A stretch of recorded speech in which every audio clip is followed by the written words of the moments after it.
baik undang-undang TNI maupun undang-undang dasar bahwa politik tentara adalah politik negara, yaitu undang-undang. Dia tidak akan pernah melenceng dari situ.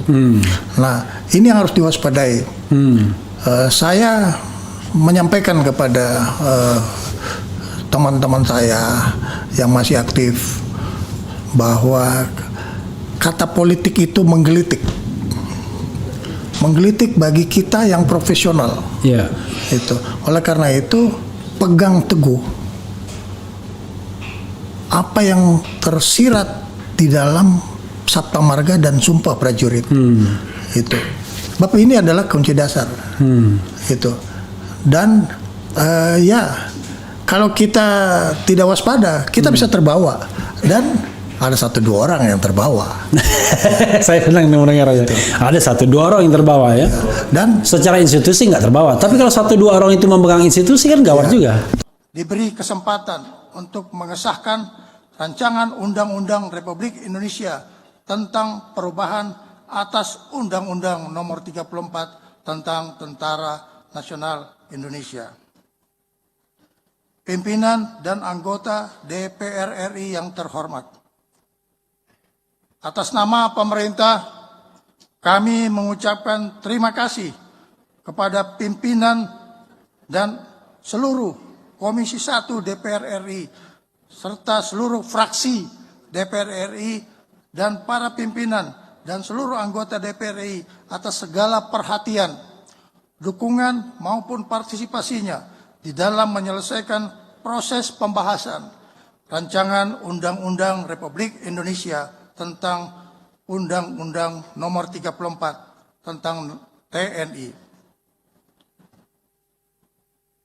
Kami sangat berterima kasih atas berbagai upaya yang dilakukan oleh Dewan Perwakilan Rakyat di dalam memikirkan dan ikut mengelola bagaimana pembangunan kekuatan Tentara Nasional Indonesia ini kita bentuk agar supaya kekuatan pertahanan negara Republik Indonesia bisa menjadi kekuatan pertahanan yang bermartabat baik di dalam negeri maupun di luar negeri. Kami juga berterima kasih kepada seluruh komponen bangsa yang ikut serta mengadakan evaluasi melalui panitia kerja dan juga melalui Komisi 1 DPR RI dalam rangka perumusan proses revisi anggaran revisi dari Undang-Undang TNI Nomor 34 serta menjadi amal ibadah kita sekalian di hadapan Tuhan yang Maha Besar. Hadirin yang saya hormati, mengakhiri pendapat akhir pemerintah, izinkan saya, Menteri Pertahanan, mewakili pemerintah Republik Indonesia, menyampaikan prinsip jati diri TNI adalah tentara rakyat, tentara pejuang, dan tentara profesional. Kami tidak akan pernah mengecewakan rakyat Indonesia di dalam menjaga kedaulatan negara kesatuan Republik Indonesia. Wabillahi taufik wal hidayah. Wassalamualaikum warahmatullahi wabarakatuh. Om Santi Santi Om. Atas nama pemerintah Republik Indonesia, Menteri Pertahanan, saya sendiri.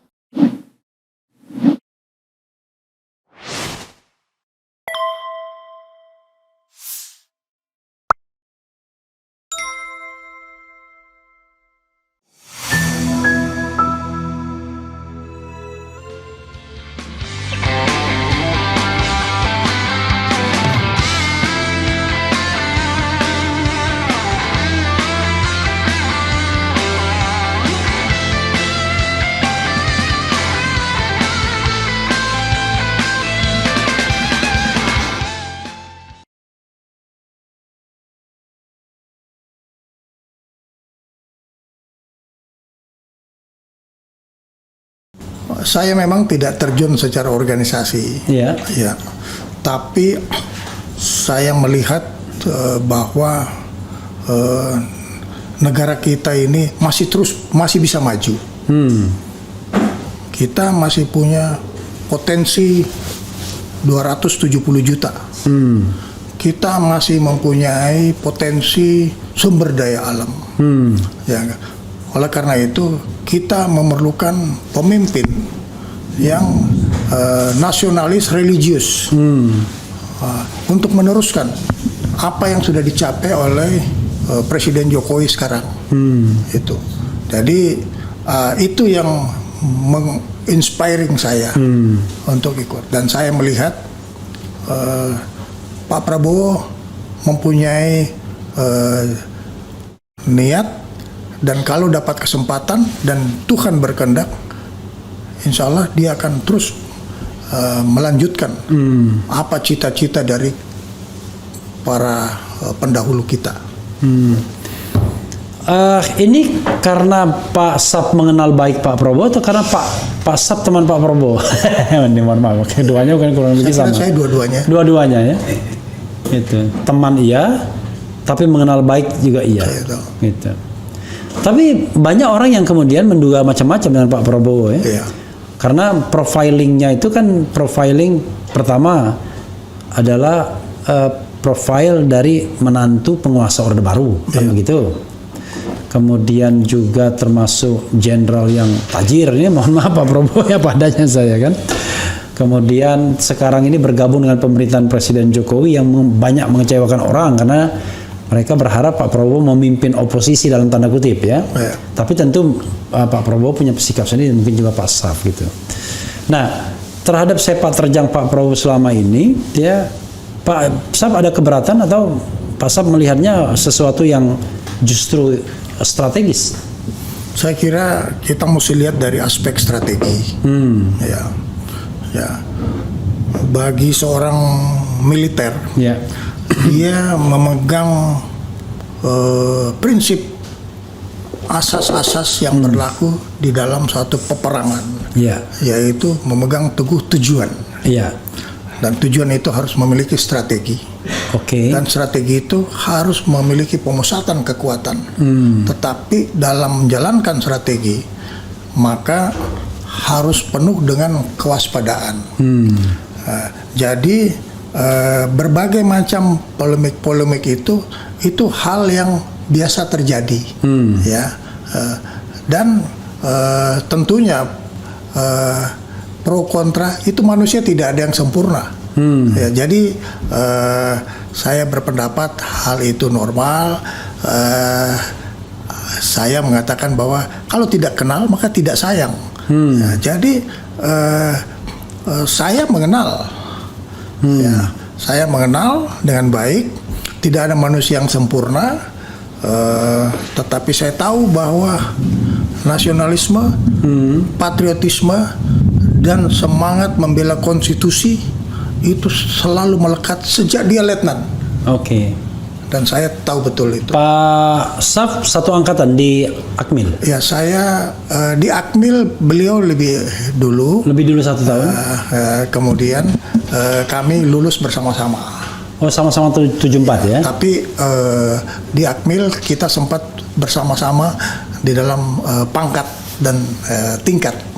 Ya. Oke, artinya sudah kenal di Akmil? Sejak Akmil, ya. Sejak Akmil, kami ya? satu pavilion, satu tempat tinggal. Ya, itu. Tapi orang bilang Pak Prabowo temperamen. pernah berkelahi atau dimarahin? Tidak. Enggak ya? Ya. Semua orang mempunyai tingkat-tingkat seperti itu. Ya. Level tertentu level temperamen tertentu ya. Ini ada yang bertanya ya. Peristiwa Mei 1998 adalah kudeta, nggak ngerti juga ya kudeta dari apa ke mana. Nanti di komentar aja Pak Sap secara umum ya. Pak Sap, tolong kasih tahu Pak Prabowo sebaiknya beliau jadi penasehat saja. Bantulah yang muda-muda untuk membangun bangsa ini, itu lebih mulia. Itu lebih mulia. Kemudian dia bilang begini, nasionalis religius insya Allah Pak Anies bisa ya.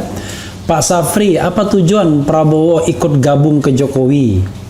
Kemudian ada bilang Prabowo 2024 Kemudian jawaban Pak Sapri lugas, tegas, mantap, ya kan?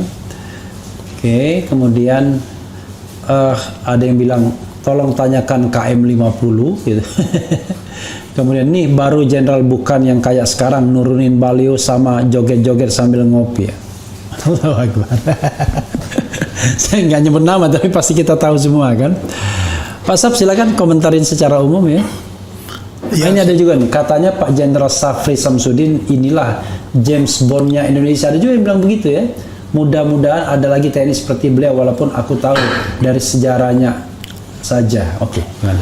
Saya adalah warga negara yang menjadi prajurit yang memegang teguh jati diri sebagai tentara rakyat yang tidak boleh berpisah dengan rakyat. Saya 44 tahun Ya.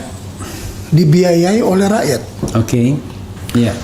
Setelah saya pensiun, saya punya kewajiban moral untuk mendharma baktikan apa yang pernah diberikan oleh rakyat kepada saya. Ya, itu salah satu pegang saya. Ya. Dan oke, mungkin yang lebih ini lagi. Kalau penilaian dengan adik junior Pak Safri ini gimana? Kan reformasi tahun 98 itu ingin mengakhiri ya dui fungsi ABRI atau dui fungsi TNI. Jadi yang tadinya TNI ada dalam politik, misalnya jadi ex officio langsung menjadi anggota dewan, kemudian anggota MPR, kemudian bisa jadi gubernur, bupati, wali kota tanpa harus pensiun. Sekarang kan sudah diakhiri semua setelah reformasi. Tapi ada kecenderungan akhir-akhir ini banyak orang yang menganggap kok ini TNI sudah mulai main politik lagi. Seolah-olah bahwa career path itu tidak bisa dilampaui kalau tidak nyantol ke politik. Ya kan? Maka tidak heran kemudian justru urusan jenderal-jenderal TNI ini termasuk Angkatan Darat misalnya, itu urusannya adalah urusan safari politik atau urusan ikut berkubang dalam isu-isu politik atau urusan beraliansi dan berkolaborasi dengan kekuatan-kekuatan politik tertentu. Ya. Penilaian Pak Saf. Ini yang harus kita waspadai. Iya. Kalau kita konsisten Iya. dengan amanat undang-undang, Iya. baik undang-undang TNI maupun undang-undang dasar, Iya. bahwa politik tentara adalah politik negara, yaitu undang-undang. Dia tidak akan pernah melenceng dari situ. Nah, ini yang harus diwaspadai. Saya menyampaikan kepada teman-teman saya yang masih aktif bahwa kata politik itu menggelitik bagi kita yang profesional. Iya. Itu. Oleh karena itu, pegang teguh apa yang tersirat di dalam Sabta Marga dan Sumpah Prajurit. Itu. Bab ini adalah kunci dasar. Itu. Dan ya, kalau kita tidak waspada, kita bisa terbawa. Dan ada 1-2 orang yang terbawa. Saya senang mendengar ya. Ada 1-2 orang yang terbawa ya. Dan Secara institusi nggak terbawa. Tapi kalau 1-2 orang itu memegang institusi kan gawat juga. tetapi jangan lupa Iya. bahwa institusi itu adalah institusi yang tegas dan keras terhadap itu. Oleh karena itu, yang dibutuhkan dalam tentara nasional ini adalah kepemimpinan yang solid, baik di tingkat atas sampai kepada pelaksana di lapangan. Ini adalah alat kita, gitu. Karena kita sudah diberi rambu-rambu, kita sudah diberi navigasi. Tugas kita adalah menjaga, jangan menabrak rambu-rambu dan tetap pelihara navigasi. Dan itu diperankan oleh pemimpin-pemimpin militer. Oke, Pak Saf, sekalian aja saya tanya macam-macam ya, soal dijawab enggak itu soal lain. Misalnya pemilu atau pilpres termasuk. Banyak orang yang mengatakan bahwa TNI, Polri, BIN terlibat di dalam proses kontestasi seperti ini. Tidak hanya pilpres, bahkan pilkada pun bisa dilakoni. Karena orang tahu betul bahwa yang namanya kekuasaan politik itu adalah resources. Ya. Bagi apa aja, gitu. Komentar Pak Saf. Saya tidak mengingkari terjadinya oknum-oknum yang berada di dalam pengaruh-pengaruh itu. Ya. Ya enggak. Akan tetapi yang paling penting adalah rakyat yang berdaulat harus jeli dan tegas melihat instrumennya. Ya. Sebab ini adalah instrumen negara. Ya. Negara itu adalah rakyat, pemerintah, dan wilayah. Jadi sangat diharapkan bahwa kontrol sosial rakyat terhadap tentara, kontrol sosial rakyat terhadap aparat-aparat pemerintah lain itu lebih pekat, ya, lebih pekat.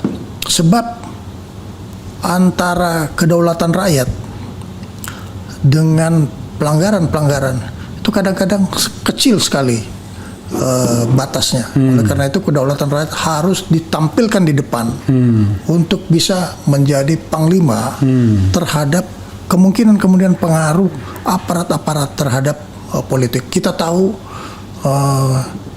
beberapa negara juga mengalami hal yang sama, oknum-oknumnya, dan ini yang harus diwaspadai. Ya. Harus diwaspadai, gitu. Jadi kita tidak jangan kita taken for granted. Oke. Itu.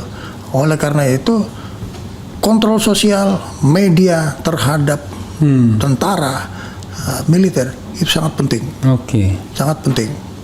Karena Walaupun ngeri-ngeri sedap. kerusakan tentara adalah kerusakan terhadap negara. Oke. Kita mesti jaga. Pak Saf, misal salah satu isu ya yang karena gini, kadang-kadang kan kita ini sebagai pengamat sering dibantah isu, wah nggak benar gitu-gitu. Padahal yang namanya pengamatan itu nggak ada yang benar, nggak ada yang salah. Tetapi menguji ketajaman insting, feeling, ya, logika, cara berpikir. Misalnya isu tentang perpanjangan masa jabatan.